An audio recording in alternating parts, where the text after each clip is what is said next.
All right, hey man, welcome back. So this week I thought we could learn Eric Clapton's version of Before You Accuse Me. This is a great song to learn. It's written by Bo Diddley in 1957. And this song only has 3 parts. It has an intro, a chorus, and a solo section, and it follows that form over here. And let's just jump right in and start it. Okay, cool. So let's start with the intro. So this intro part, we have like this, and he definitely has taken this as kind of a Robert Johnson style intro. It sounds a lot like, I think, Love and Bin.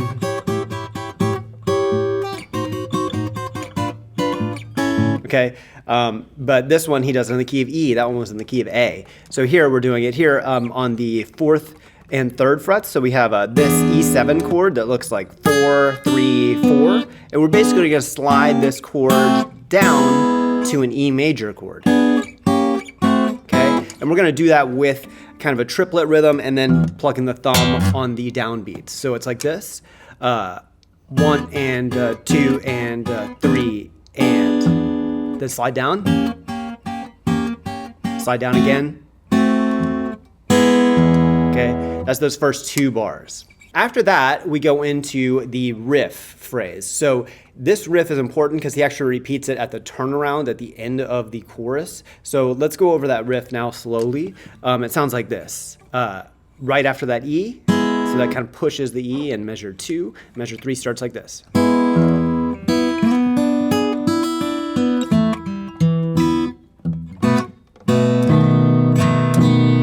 Okay, let me break that down. So basically what he's doing there is he's playing this arpeggio of the E7. So he first starts with this E major chord, okay, and then hits, for beat 1 of measure 3, hits the low E string, and then you want to slide your hand up to catch this position of the E7 chord again, and then play the arpeggio. So right after the low E, so 1 and 2 and release.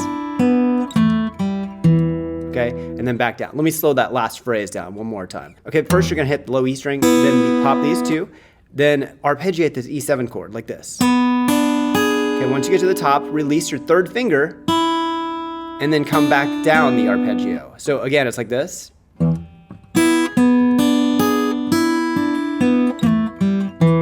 Okay, after we do that kind of phrase, after we descend the arpeggio from open E to 3rd fret of the B, 4th fret of the G, then we slide this 2nd finger down. You can pluck the low E string again there if you want or if you can. If you can't do that, then don't just drop it off. It's not that important. Slide it down, okay? And we're sliding it down in this fashion. 2 or 4 goes down to 2. Then we open G string, 2nd fret of the D string with the low E string there, okay? Right after that, you're just gonna hit the measure 4, is just popping the 2 high strings there. with a low E string, and then B7 chord. Okay, you can just kind of strum on that B7 chord. That's how he does it, kind of just like this. Okay, so one more time, just measures 3 and 4, because this is going to come up again. So I'll start with the last beat of measure 2.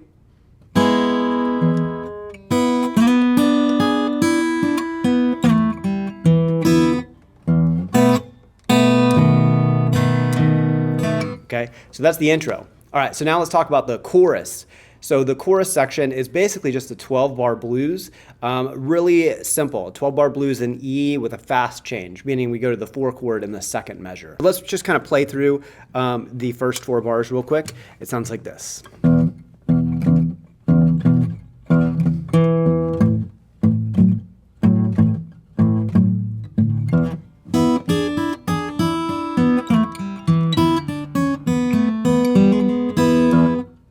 Okay. So you can see it starts, the 2 first bars are going to be just a basic shuffle, and then we have a riff. That riff is going to repeat itself exactly again in measures 7 and 8 of this chorus. And if you're following along on the tab PDF, it's going to be measures 11 and 12. But let's go back to measure 1 of the chorus. So we start with this basic shuffle. Okay. Now the last beat, we're going to do this. So it's a little triplet. So 1 and 2 and 3 and triplet. Okay, so basically you're just gonna go like this, hit that chord, pluck the finger, then back to the low E string. So a triplet would sound like, okay, just like that. Okay, then the next measure is just a basic shuffle on A. Notice we do that little filler strum with just the open strings on the last beat, okay? And then we're gonna go to this riff in measures 3 and 4. So when you're going through this riff, he doesn't do this always. I think most of the time he's just playing the riff without the bass notes, because he's playing this with another guitar player who's doing a shuffle the whole time. So he doesn't have to fill in all the space. If you want to though, it's good if you can add the shuffle feel at the bottom of the riff. Okay, so always just adding this. So 1 and 2 and 3 with the riff. It would sound like this.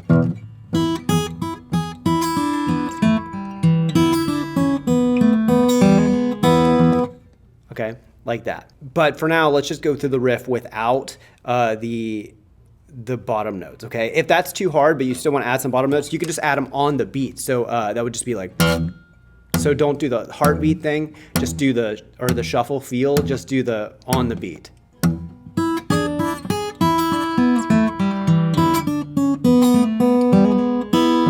Okay, so let's go through the riff now. So basically we start with open, then we go to this E7 shape. Okay, and we're just alternating between this third finger on the 4th fret to open here.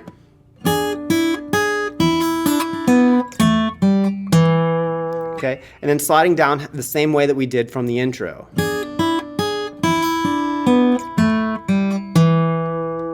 Okay, sliding 4 to 2, open 2. Okay, the second half of that phrase sounds like this.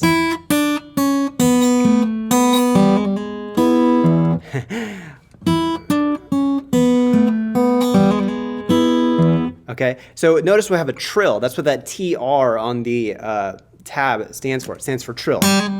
Okay, what you want to do is just trill back and forth between open and 1st fret of the G string. Okay, like that. Basically, you want to try to get it like twice. If you can do 3, that's cool too. But you never would need to go more than 3. 3 is already a lot. Okay, but 2 is good. So just like that, just trill twice, 2 or 3 times, okay? All right, let's move on to the next row. So here we have the second row of the 12-bar blues, which is basically just over an A. So we're gonna shuffle on A.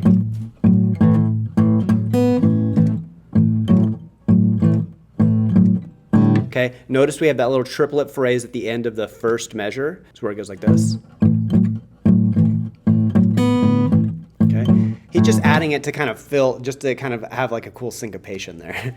Okay, and then the second measure ends with a little filler or cheater strum. Okay, just like that. Oh, 2 opens there, okay? Then we go back to the exact same riff again.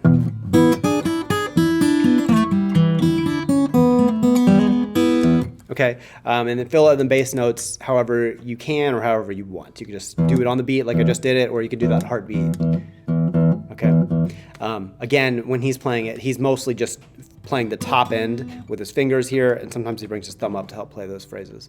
But if you're playing this by yourself, it might help to try to get that pulse in. Okay. All right. So that brings us to the last row. So this is going to be over a B7 chord, and you're just going to hold this B7 like this, 2, 1, 2, open, and you're just going to plug it like this. Okay, that's the first measure. We're adding this, just putting the pinky down to hit this B7 sharp 9 chord.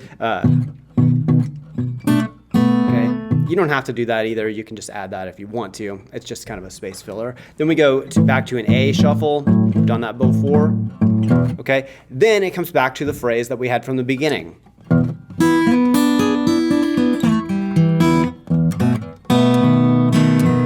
Okay. So it's exactly the same as what we learned at the beginning. So if you want to review that, just head back to the beginning. It's the same exact phrase. All right, cool. So now we're going to go over the solo part. So first, I think I'll just kind of play it through once slowly, and then we'll kind of talk about the parts of it. It's not that hard since it's single notes. I think you'll probably be able to just follow the tab that I'll put up on the screen here. But let me just play it once through. Again, he's not going to be adding bass notes. He's doing it as a solo. You can see in the video he's kind of plucking the bass notes, but his mute is so high away from the bridge here that it's basically completely choked the note out. It's just kind of a rhythmic thing. I think he does that just to kind of help him keep the rhythm is mainly why he's doing that. Okay, so here's the solo. So we start up here with this E7 kind of shape, and you're going to slide up the first and second fingers like this. I'm going to play it real slowly, and I'm not going to add much of the bass notes. Okay, so 1, 2, whole solo, go.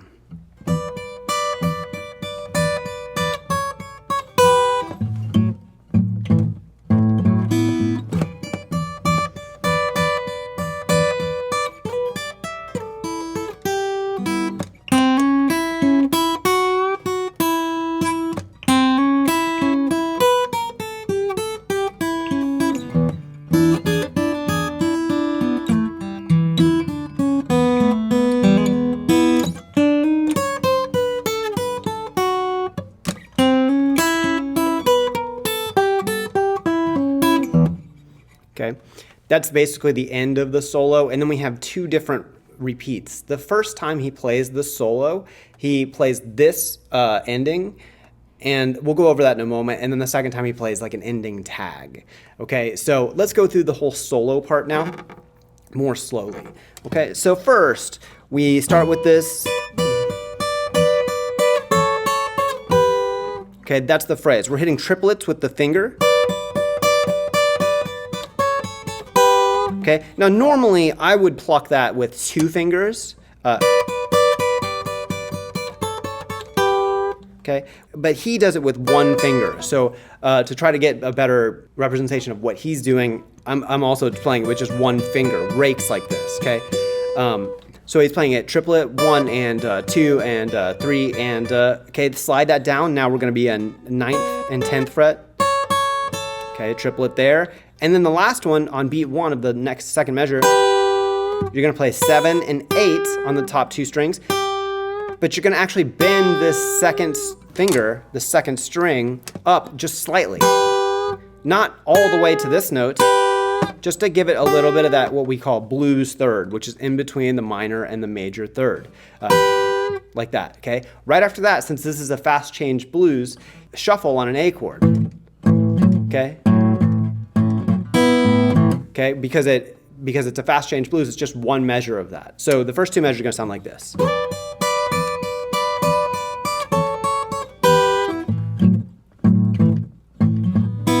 Okay, and then you have that little triplet thing, okay, where he's hitting the top E string there. Go back to the same phrase again. Okay, this second time though, we're going to hit it 4 times in a row, or 3 triplets in a row. 1 and 2 and 3 and 4 and okay, and then we're going to play this phrase. Okay, this is a really cool phrase, the way he's phrased it with his hand. Basically what you want to do is slide up with your second finger from 10 to 12. Okay, then play 10 on the first string, 12 with the third finger. Okay, the reason we want that is because now the second finger is going to slide back down from 12 to 10. So far it's this. Okay, once you hit that slide back to the 10, just alternate between the 10th fret of the B string to the open E string. Like that. Okay, and then slide back down from there, or use your first finger to the 8th fret here. Again, when we hit this 8th fret, you want to give it a nice little blues bend, which is a slight bend, and then resolve to open E string. Okay. Next, we're going to go to a phrase over A. Okay. So we're going to start by setting up that phrase by playing the minor third of A to the major third of A. Okay. And then playing this phrase. Like that. So 5, 6, 5, 6, 5, 7, half step bend, return, back to the 5th fret of the B string, and then play the high E string. Okay, and then we're going to start the same phrase again, moving forward. Okay, and then we're going to go to this.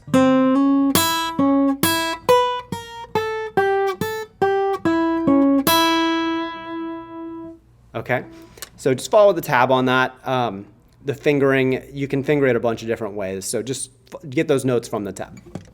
Okay, and then we go back to this phrase that we've seen before.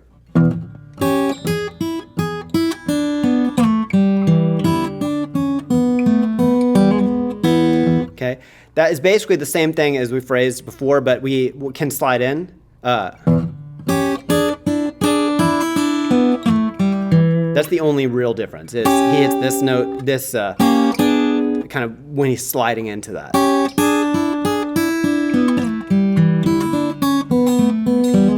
Okay, remember you can also do that heartbeat down here if you want.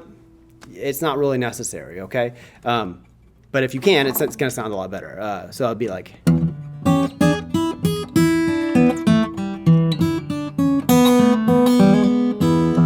Okay, then we're going to pick up a phrase 2 notes over a B chord, okay, because we're going to the 5 chord now. So basically we're going to start 7, 8, okay, because this is over this B chord, just how we had 5, 6, get the minor third to the major third of a B 7 chord. Okay, and we're going to go like this. Okay, and then walk it down from the 9. Okay, that's the phrase. Okay, and when I'm saying 9, it actually is the 9th fret, but what I mean is the 9th of the B7 chord, which is, 1, 2, 3, 4, 5, 6, flat 7, 1, 2, 1, 2 is 8, 9. Okay, so it sounds like this. Okay, and then there's that little X there. He kind of plucks here like he did, okay, like he did that before over the A chord, but since the E note doesn't go well, he just kind of plucks it and makes a little pluck note there. Okay, and then he goes on. Okay, follow the tab on that. It's pretty straightforward, just single notes. Okay, let's talk about the turnaround phrases. So the first ending we have here, it sounds like this. He does this turnaround.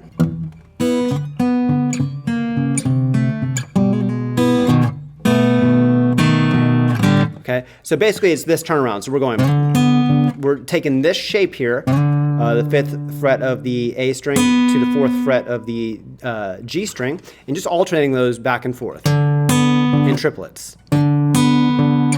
Slide it down 1, slide it down 1 again. Then the last one, do a little trill there, followed with the 2 high E strings, then just a B7 chord, you're going to strum it. That's the first ending, okay? That would bring us back to the chorus again, where it starts with the shuffle, okay? Now, let's talk about the ending tag, the very last part of the song. So the ending tag here, after he does this phrase,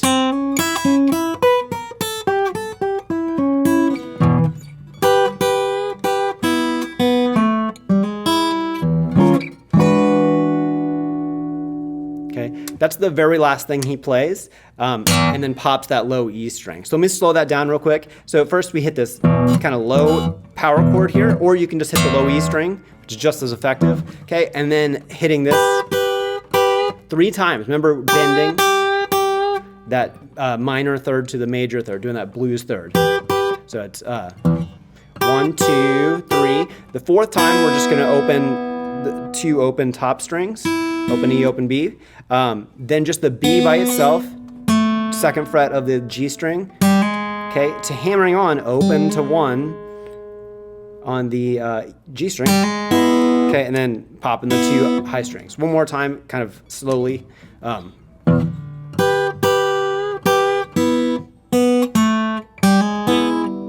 Okay, and then after that, you're gonna hit this basically an E flat 9 chord, and then slide that up to an E9, which is just 6, 5, 6, 6, 6. Okay, and then slide that up. E9 will be 7, 6, 7, 7, 7.